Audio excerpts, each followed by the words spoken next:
Hey everyone, welcome to Fix It Flow. In this quick tutorial, I'll show you how to play Roblox with multiple accounts at the same time on one device. Let's get started. Before we start, I'm on a mission to reach 1,000 subscribers, so if you find this video helpful, please hit that subscribe button. It really means a lot. Step 1. Download Roblox Player. Head to the official Roblox download page link, click download, and once it's done, drag the installer to your desktop.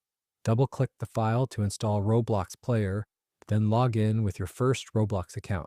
Step 2. Install Roblox from the Microsoft Store.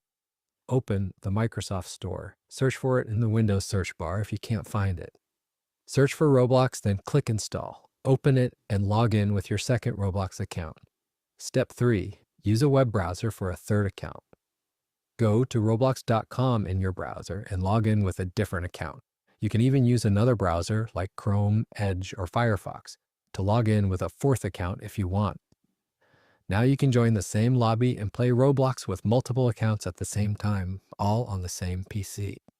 And that's it. If this tutorial helped you, like, subscribe, and drop a comment with any questions. Thanks for watching.